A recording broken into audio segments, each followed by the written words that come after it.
बिस्मिल्लाहिर्रहमानिर्रहीम। मैं हूं सफदर नज़ीर और आप देख रहे हैं मेरा YouTube channel easy trade with SN. आज 30 अप्रैल वेडनेसडे का दिन है। आज की वीडियो में हम गोल्ड और कुछ इंपॉर्टेंट करेंसी पेयर का टेक्निकल एनालिसिस करने की कोशिश करेंगे। मेरी ये वीडियो जस्ट एजुकेशन पर्पज़ के लिए, आपने इसको फाइनेंशियल एडवाइस के तौर पर नहीं लेना। मेरा एक फ्री कम्युनिटी व्हाट्सएप ग्रुप भी है जिसका लिंक इस वीडियो की डिस्क्रिप्शन में मौजूद है।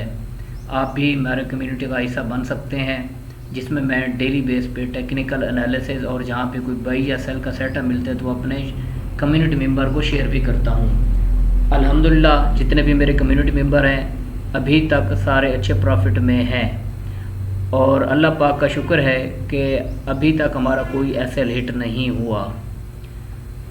तो आज का टेक्निकल एनालिसिस स्टार्ट करने से पहले फॉरेक्स फैक्ट्री पे देख लेते हैं आज की फंडामेंटल न्यूज़।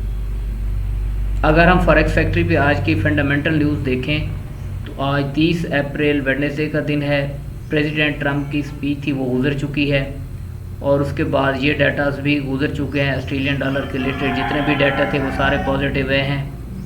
और उसके बाद हम यूरो के रिलेटेड देखें तो यूरो के रिलेटेड भी लो इम्पैक्ट न्यूज़ हैं। 10:30 बजे 2 है लो इम्पैक्ट न्यूज़ हैं। उसके बाद 11 बजे 2 लो इम्पैक्ट न्यूज़ हैं और all day German prelim CPI monthly का ये ऑल डे जारी रहेगा। और उसके बाद देखें ये भी हमारे पास लो इम्पैक्ट न्यूज़ हैं। अगर हम डॉलर इंडेक्स को देखें तो पाकिस्तानी टाइम के मुताबिक 5:15 बजे ATP non farm employment change का डाटा है और ये हाई इम्पैक्ट डाटा है।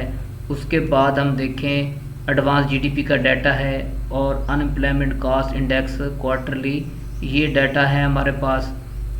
उसके बाद एक और भी मीडियम इम्पैक्ट न्यूज़ है, एडवांस जीडीपी प्राइस इंडेक्स का डाटा है।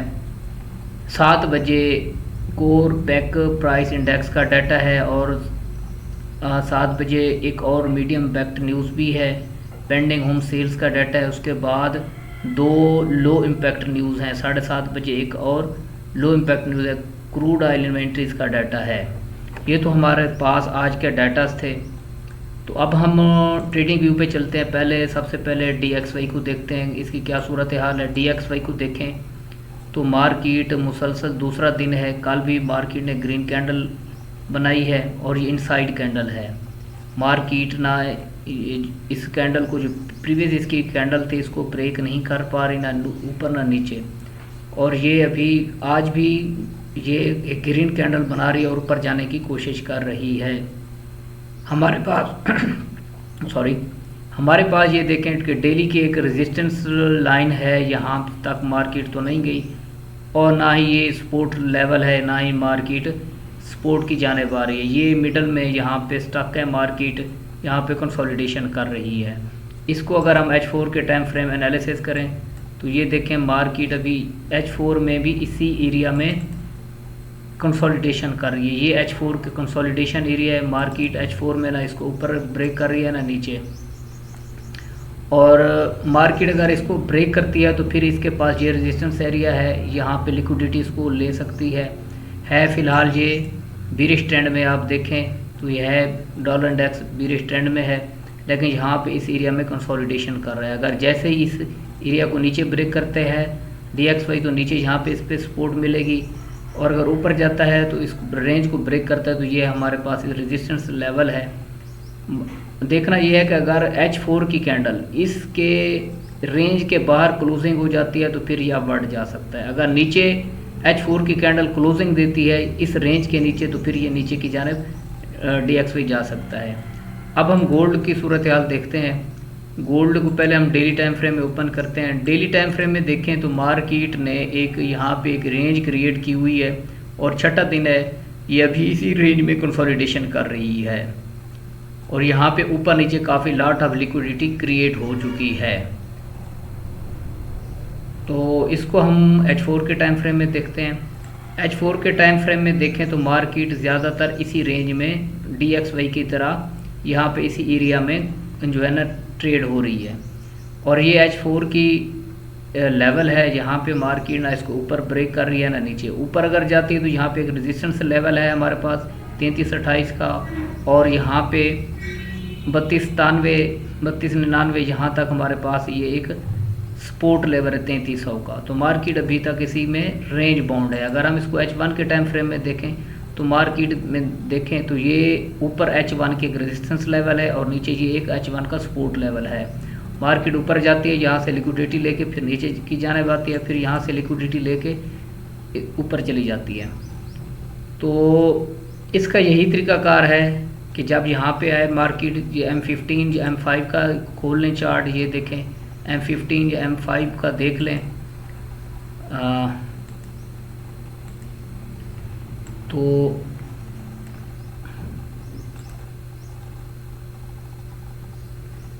मार्केट अगर यहाँ पे नीचे जैसे ये विक रिजेक्शन वाली कैंडल बनाती है तो यहाँ पे नेक्स्ट आप इसमें एंटर हो सकते हैं। अगर हम M5 में देखें, M5 में जब यहाँ पे कोई निचले लेवल पे इस तरह की कैंडल बनाती है नीचे से, जिसको बड़ी रिजेक्शन मिल चुकी हो, अगर नेक्स्ट फिर ये इसके ऊपर क्लोजिंग दे दे तो फिर हम इसमें बाई कर सकते हैं।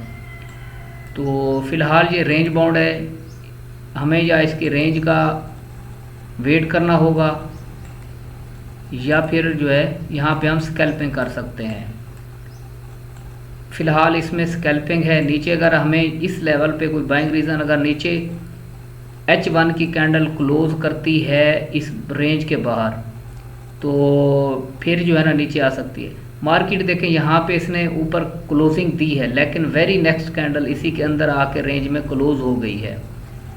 तो ये ऊपर रेजिस्टेंस है और ये हमारे पास एक सपोर्ट लेवल है जहाँ पे मार्केट अभी ट्रेड हो रही है। तो देखना यही है, अगर यहाँ पे देखें मार्केट ने फेक आउट किया, अगर नीचे एक कैंडल, दो कैंडल क्लोज हो जाएं तो फिर यहाँ पे इसके रिटेस्ट पे H1 के एटलीस्ट दो कैंडल उनकी क्लोजिंग हो जाए इस रेंज के बाहर तो फिर हम इसके रिटेस्ट पे सेल में बैठ सकते हैं इस एरिया से। और ये हमारा TP ये लेवल होना चाहिए 3270 3265। लॉन्ग टर्म के लिए मैंने ऑलरेडी जो है अपने ग्रुप में पिछले वीडियो में भी यही आपको बताता रहा हूँ कि लॉन्ग पोजीशन के लिए हम इस रेंज से बैठेंगे और हमारे नेक्स्ट ऊपर ये टारगेट होंगे। अभी ये देख लें है बाई ट्रेंड में, अभी मार्केट ने अपना सेल ट्रेंड नहीं कंटिन्यू किया। ये छोटे टाइम फ्रेम में H4 H1 में तो कंसोलिडेशन में है। अगर आप डेली में भी देखें तो यह मार्केट इसी एरिया में कंसोलिडेशन कर रही है। मार्केट का हमें इस यहाँ पे हम स्कैल्पिंग कर सकते हैं या फिर हम इसके ब्रेकआउट का वेट करना होगा। ये था हमारा गोल्ड पे टेक्निकल एनालिसिस। अब हम यूरो USD पे चलते हैं।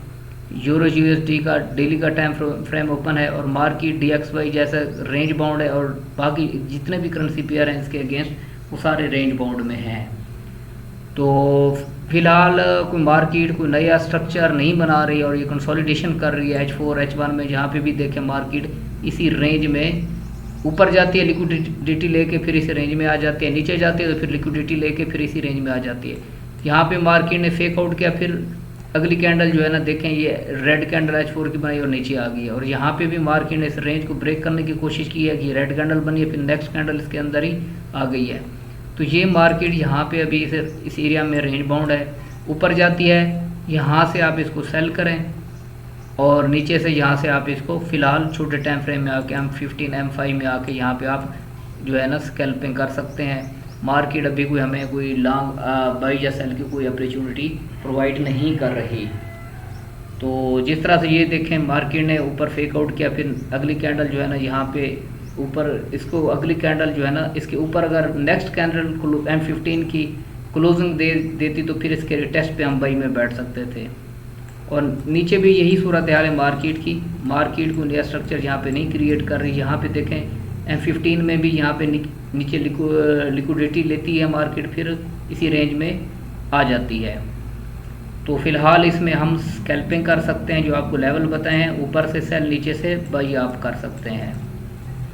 और ये था हमारा यूरो USD का टेक्निकल एनालिसिस। अब GBP USD पे चलते हैं, ग्रेट ब्रिटेन पाउंड पे चलते हैं। और इसमें भी कोई ख़ास नया नहीं है और मार्केट इसी में भी रेंज बाउंड है। H4 में देखें तो ये देखें मार्केट यहाँ पे ना ऊपर ब्रेक कर रही है ना नीचे, यहाँ पे होल्ड किए हुए है। यहाँ पे भी हम छोटे टाइम फ्रेम में आके स्कैल्पिंग कर सकते हैं। जब हाँ मार्केट अगर ऊपर इसके ऊपर एटलीस्ट H4 की 2 कैंडल क्लोज कर दे तो फिर यहाँ पे रिटेस्ट पे हम फर्दर बाई में बैठ सकते हैं। अगर नीचे इस कम अज़ कम एटलीस्ट इस लाइन के नीचे 1.32 के नीचे एटलीस्ट H4 की 2 कैंडल ब्रेक कर दे इस रेंज को, जो ग्रीन रेक्टेंगल आपको नज़र आ रहा है इसके नीचे, तो फिर हम ऊपर से इसको सेल कर सकते हैं। फ़िलहाल यहाँ पे भी हम स्कैल्पिंग कर सकते हैं, कोई मार्केट ब्रेकआउट नहीं कर रही, कोई नया स्ट्रक्चर नहीं बना रही। अब हम चलते हैं GBP JPY पे। इसका हम डेली टाइम फ्रेम ओपन करते हैं। पहले डेली टाइम फ्रेम में देखें तो ये मार्केट ने इसको फेक आउट तो किया, लेकिन अगली कैंडल डेली कैंडल नीचे आ गई है। अब हमारे पास ये एक बाइंग लेवल है GBP JPY में 199.240 का एरिया है, यहाँ से हम बाई कर सकते हैं। और हमारे पास ये ऊपर का लेवल सेल का लेवल है। ये डेली की टाइम फ्रेम की सूरत हाल है। और ये देखें जो ग्रीन कैंडल बनाई है ना, उसके नीचे तीसरी कैंडल है इनसाइड बार कैंडल बन रही है, इसके ऊपर नीचे ब्रेक नहीं कर रही मार्केट। और ये भी H4 और H1 में इस एरिया में कंसोलिडेशन कर रही है।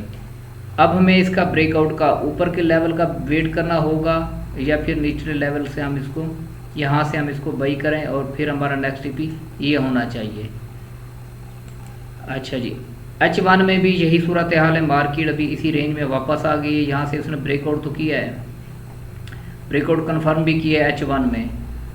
और यहाँ पे मार्केट की H1 की एक सपोर्ट है, जहाँ पे जिस एरिया पे है, मैं अगर आपको रेक्टेंगल लगा के दूँ तो ये मार्केट की H1 की सपोर्ट है। और यहाँ पे मार्केट सपोर्ट ले रही है। यहाँ से आप अगर आपको ना छोटे टाइम फ्रेम में कोई बाइंग रीज़न मिलती है GBP JPY में, आप बाई कर सकते हैं। 190.394 का एरिया है, यहाँ से नीचे आती है M15 M5 में। आप जैसे यहाँ पे ग्रीन कैंडल बनी है, जैसे रेड कैंडल के ऊपर ग्रीन कैंडल ने क्लोजिंग दी है, तो यहाँ से आप बाई में बैठ सकते थे। और हमारे ये नेक्स्ट हमारा TP लेवल था, क्योंकि ये एक हमारे पास बिरिश ऑर्डर ब्लॉक है और मार्केट इसको रिस्पेक्ट कर रही है। एक बार दो बार इसने रिस्पेक्ट दी है। और ये हमारे पास, अगर मैं आपको ना इधर रेक्टेंगल लगा के दूँ M15 में, आपने इस लेवल का वेट करना है। यहाँ पे हमें कोई बाइंग रीज़न देती है तो यहाँ से हम इसको M15 में यहाँ से हम बाई में बैठ सकते हैं। ये लेवल है हमारे पास, यहाँ से आती है मार्केट इसके अपर लाइन से या मिडल से या इसके बॉटम से, यहाँ से आप M15 में इसको बाई कर सकते हैं। और नेक्स्ट टीपी ये आपके होने चाहिए। अब हम देख लेते हैं USD JPY को। USD JPY ये अपने बिरिश ट्रेंड में है।